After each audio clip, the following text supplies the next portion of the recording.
Welcome back friends, welcome to investor ji. एक बार फिर से आप सबका बहुत बहुत स्वागत है।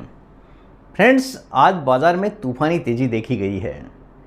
जो लोग कल तक आपको एडवाइस दे रहे थे कि एसआईपी बंद कर दीजिए, लमसम बिल्कुल नहीं करना है, अब वो धीरे धीरे करके आपको बाज़ार में ख़रीदारी की सलाह देते हुए नज़र आएंगे। क्योंकि बहुत सारे निवेशकों ने मुझे मैसेज भी किया था कि एसआईपी बंद करने के लिए लोग बोल रहे हैं, बाज़ार बहुत ज़्यादा गिरने वाला है। लास्ट के 5-6 महीनों में निवेशकों को बहुत कुछ सीखने को मिला है। आज मैं आपको बताने वाला हूं कि बाज़ार में जो तूफ़ानी तेज़ी आई है, अब आगे आपको करना क्या है। पूरा डिटेल में 1 बाय 1 आपके साथ में शेयर करूंगा। सबसे पहले मेरा इंट्रोडक्शन, मेरा नाम है रविकांत शर्मा और मैं MP registered mutual fund distributor हूँ। मेरा एमपी रजिस्ट्रेशन नंबर है ARN 138523। Employ unique ID number दिया है EUIN E234641। तो फ्रेंड्स, आप देख सकते हैं आज का जो मेरा मेन टॉपिक है, तूफ़ानी तेज़ी। क्या बाज़ार अब बढ़ता रहेगा? कुछ निवेशक जानना चाहते हैं कि बाज़ार में तेज़ी तो आ गई है, आखिर ये तेज़ी कंटिन्यू बरकरार रहेगी या फिर यहीं पे इसका ब्रेक लग जाएगा। क्योंकि कुछ निवेशक ऐसे होते हैं जो बाज़ार की तेज़ी के साथ में निवेश करना शुरू करते हैं और बाज़ार की गिरावट जैसे ही शुरू होती है वैसे ही रिडीम करके निकल जाना पसंद करते हैं। क्योंकि बाज़ार की वॉलेटिलिटी हर किसी को रास नहीं आती है, क्योंकि हर कोई चाहता है कि यहाँ पे प्रॉफिट तो बने लेकिन लॉस किसी का भी ना हो। और बाज़ार उसी का नाम है, यहाँ पे प्रॉफिट और लॉस दोनों ही देखने को मिलता है हर एक निवेशक को, जो यहाँ पे चाहे पेशेंस रखें या तुरंत निकल के कहीं और निवेश करने के लिए निकल जाए। देखिए, बाज़ार करेक्शन में जो लोग आपको एसआईपी बंद करने के लिए बोल रहे थे, आपको अपने दिमाग में रखना है कि ऐसे लोगों से आपको पूरी तरह से बचना है। क्योंकि बाज़ार की गिरावट ही आपके लिए एक बेहतरीन मौका होता है एसआईपी को इंक्रीज करने का। लेकिन मैंने देखा है जैसे ही बाज़ार में गिरावट शुरू हुई, लोगों को मैसेज करना शुरू कर दिया कि आप एसआईपी बंद कर दीजिए, नहीं तो यहाँ पे काफ़ी ज़्यादा नुकसान हो जाएगा। लेकिन आज आप देख रहे हो बाज़ार में गिरावट भी आती है और बाज़ार में तेज़ी भी आती है। इसीलिए मैं आपको बोलता हूँ कि पैसा वही कमाता है जिसके पास में पेशेंस हो। बाज़ार की गिरावट में जिस किसी ने भी एसआईपी शुरू की या कंटिन्यू रखी, उसको काफ़ी नीचे के भाव में एनएवी मिल चुका है, यूनिट्स मिल चुका है, कम एनएवी में यूनिट्स मिल चुका है। तो जिसका सीधा सीधा फ़ायदा बाज़ार जैसे ही ऊपर आता है देखने को मिलता है। लेकिन जिस किसी ने भी एसआईपी डर कर बंद कर दिया, अपने ही पैसे का नुकसान कर लिया, आप ये कह सकते हैं। क्योंकि ये कोई लॉजिक नहीं है। जब बाज़ार गिरता है सबसे बेहतरीन मौका होता है कोई भी निवेश को बढ़ाने का। तो ऐसे लोगों की एडवाइस से आपको पूरी तरह से बचना है जिन्होंने आपको बाज़ार की गिरावट में निवेश करने से रोका है। देखिए, ह्यूमन नेचर है कि बाज़ार की तेज़ी और निवेश करने की तैयारी। आम आदमी को आपने देखा होगा कि जैसे ही बाज़ार ऊपर आता है सब कुछ पॉजिटिव दिखना शुरू हो जाता है। अभी आपको दिखना शुरू हो जाएगा कि बाज़ार अभी बहुत ऊपर जाने वाला है, और जैसे ही बाज़ार में थोड़ा भी करेक्शन शुरू होता है ऐसे लगता है अभी तो 1000 गिरा है और भी 2000 पॉइंट गिरेगा। मैंने भी बार बार लोगों से इसीलिए बोला है कि आपको यहाँ पे टिके रहना है, क्योंकि ये बाज़ार का स्वभाव ही ऐसा होता है, कभी ऊपर तो कभी नीचे। यहाँ पे पैसा वही कमाएगा जिसके पास में पेशेंस है। भले ही यहाँ पे कोई गारंटी नहीं होती है, बाज़ार के हिसाब से ही पैसा बनता है, लेकिन बाज़ार काफ़ी ज़्यादा परीक्षा लेता है, उसके बाद ही रिटर्न देखने को मिलता है। तो इसी परीक्षा से होकर फ़िलहाल जो भी निवेशक यहाँ पे टिके हैं, गुजरे हैं कि हाँ भाई किस हिसाब से इतनी बड़ी परीक्षा हुई है कि 15-15, 20-20% तक एनएवी का प्राइस डाउन हो गया है। जिस किसी ने इन्वेस्टमेंट किया था लास्ट के 12 महीने पहले, उनका ऑलमोस्ट जो पोर्टफोलियो है फ्लैट हो चुका है या तो नेगेटिव में आ चुका है।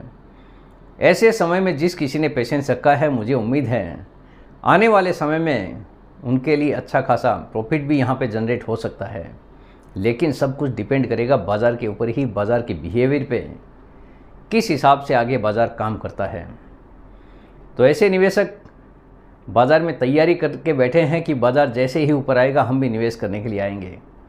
तो फिलहाल देखते हैं आगे बाज़ार का बिहेवियर कैसा रहता है। काफ़ी लोगों ने तैयारी भी कर ली है कि अब आगे निवेश करना है हमको भी। देखिए सिनारियो बाज़ार का क्या कहता है, कल किसने देखा है। देखिए बाज़ार एक ऐसी चीज़ है, रात को आपको सब कुछ पॉजिटिव दिखेगा, लेकिन सुबह उठते ही बाज़ार में पूरी तरह से लगेगा कि जैसे आज सब कुछ ख़त्म हो गया। आज बाज़ार काफ़ी ज़्यादा गिरने वाला है। यानी बाज़ार पे कोई भी डिसीज़न का सीधा सीधा इम्पैक्ट पड़ता है। कोई भी गवर्नमेंट की पॉलिसी आ गई, कोई भी ओवरसीज कंडीशन ख़राब हो गई, कहीं पे कोई वॉर हो गया, सीधा सीधा इम्पैक्ट बाज़ार पे पड़ना तय है। इसीलिए यहाँ पे बोला जाता है कि यहाँ पे बाज़ार की जोखिम होती है एनी टाइम, तभी तो यहाँ पे कोई गारंटीड रिटर्न होता नहीं है। तो आप जो भी निवेश करें काफ़ी सोचकर समझकर ही आपको निवेश करना है। तो कल किसने देखा है ये आपके दिमाग में सेट होना चाहिए, क्योंकि बाज़ार में जोखिम हर समय बनी रहती है। तो जो भी आपको निवेश करना है लंबा टारगेट हो तो ही आपको निवेश करना है, क्योंकि बाज़ार एक ऐसी चीज़ है, आज नेगेटिव है कल पॉजिटिव भी हो सकता है, पॉजिटिव है तो कल नेगेटिव भी हो सकता है। सब कुछ डिपेंड करता है सिनारियो के ऊपर। सिनारियो हर घड़ी चेंज होता है। देखिए सेंटीमेंट भी एक ऐसी चीज़ है, बाज़ार में जब सब कुछ पॉजिटिव हो तो सेंटीमेंट काफ़ी हद तक लगता है कि सारी पॉलिसीज़ वगैरह अच्छे से काम कर रही है। बाज़ार में सेंटीमेंट भी एक अच्छा काम करता है कि पॉजिटिव अगर सब कुछ हो तो हर तरह से आपको दिखेगा कि सब कुछ पॉजिटिव है।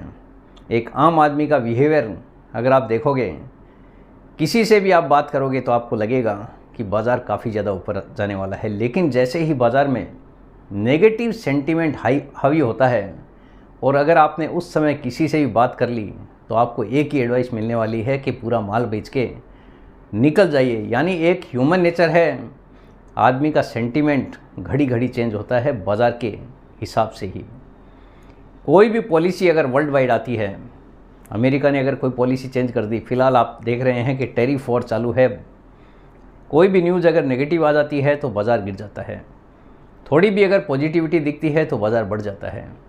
तो ये आज भी है और कल भी होता रहेगा। तो आप जो भी निवेश करते हैं लंबे टारगेट के साथ ही आपको निवेश करना है। एक दिन का बाज़ार देखकर आपको कभी भी निवेश शुरू नहीं करना चाहिए। वर्ल्ड वाइड कंडीशन देखिए, वर्ल्ड वाइड कहीं पे भी कुछ भी, अगर हम नॉर्मली बोलते हैं कि कहीं पे भी कोई वॉर हो गया, कहीं पे कोई दंगा फसाद हो गया, कहीं पे कोई बम फट गया, कहीं पे कोई भी देश की अगर पॉलिसी चेंज हो गई तो उसका इम्पैक्ट एक दूसरे देश की इकोनॉमी पे भी पड़ता है। जैसे अमेरिका ने अगर कोई कुछ भी पोजीशन ख़राब हो गई, आजकल लोग बात कर रहे हैं कि मंदी आने वाली है। 2025 की मंदी के वीडियोस काफ़ी आपने सुने होंगे, काफ़ी आर्टिकल भी पढ़े होंगे, लेकिन सच्चाई ये है कि कोई नहीं जानता कि कल क्या होने वाला है। इसीलिए आपके दिमाग में कुछ भी निवेश अगर आप करते हैं तो टारगेट लंबा रखिए। किसी भी बहकावे में आके कोई भी आपको रिडीम नहीं करना है। पैसा वही लगाना है जिसकी आपको ज़रूरत ना हो और जिस पैसे को निवेश करने से आपका पेशेंस ना डगमगाता हो। भले ही आपको 5,000 का निवेश करना है तो 5,000 कीजिए, और कोई भी ऐसा पैसा बिल्कुल भी यहाँ पे इन्वेस्टमेंट मत कीजिए जो कि आपका लोन लिया हुआ पैसा हो। अगर आपके पास में कोई भी लोन का अमाउंट है तो बेटर है कि वो पैसा पहले लोन को पूरा करने में लगाएं, इन्वेस्टमेंट का बाद में सोचें। यहाँ पे अगर आपके पास में थोड़ा पैसा कम है तो एसआईपी करने की कोशिश कीजिए। भले ही 500 रुपये की एसआईपी कीजिए या 200 की एसआईपी कीजिए या 1000 की एसआईपी कीजिए, लेकिन पेशेंस के साथ ही इन्वेस्टमेंट करना है। एसआईपी अगर करना है तो 15-20 साल का टारगेट आपके पास होना चाहिए, क्योंकि जितना लॉन्ग टर्म का सोचोगे उतना ही बड़ा पैसा यहाँ पे बन के मिल सकता है। भले ही कोई गारंटी नहीं होती है, लेकिन बाज़ार के इतिहास को देखते हुए यही कह सकते हैं कि यहाँ पे जिस किसी ने भी पेशेंस रखा है काफ़ी अच्छा पैसा बनाया भी है।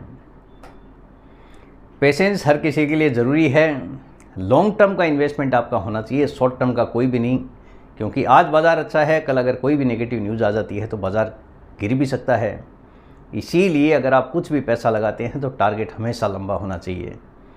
और पोर्टफोलियो अगर आप बनाते हैं तो डाइवर्सिफाइड पोर्टफोलियो होना चाहिए। जैसा आपने देखा है अभी थोड़ा समय पहले ही स्मॉल कैप और मिड कैप काफ़ी ज़्यादा गिर चुके थे, काफ़ी बड़ी गिरावट यहाँ पे देखने को मिली है। इसीलिए अगर आप कुछ भी इन्वेस्टमेंट करते हैं तो एक डाइवर्सिफाइड पोर्टफोलियो होना ज़रूरी है, ताकि बाज़ार की गिरावट पे उसका ज़्यादा इम्पैक्ट आपको देखने को ना मिले। आप स्मॉल कैप भी रखिए, कोई दिक्कत नहीं है, लेकिन कम से कम 10 साल का टारगेट उसका होना चाहिए। मिड कैप में अगर आप इन्वेस्टमेंट करते हैं तो कम से कम 7 से 10 साल का टारगेट होना चाहिए, लेकिन स्मॉल कैप में कम से कम 10 साल का टारगेट होना चाहिए, क्योंकि बाज़ार कोई ज़रूरी नहीं है कि 2 साल 3 साल में आपको रिटर्न दे भी सकता है और ना भी दे। इसीलिए अगर आप ऐसे कोई भी जगह पे इन्वेस्टमेंट करते हैं तो लंबा टारगेट होगा तो ही आपके लिए बेनिफिशियल साबित हो सकता है, अदरवाइज़ हो सकता है कि आपका नुकसान भी आपको लंबा देखने को मिल जाए। तो जो भी निवेश करें, कम से कम 5 से 10 साल का पेशेंस या उससे भी ज़्यादा का टारगेट होना ज़रूरी है। अगर आप लार्ज कैप में इन्वेस्टमेंट कर रहे हैं तो आपके पास में कम से कम 5 साल का पेशेंस ज़रूरी है।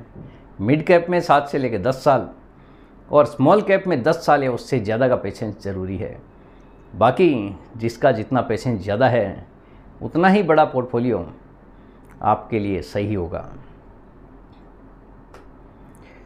लार्ज कैप में देखिए टॉप 100 कंपनीज में इन्वेस्टमेंट होता है एज पर मार्केट कैपिटल के हिसाब से।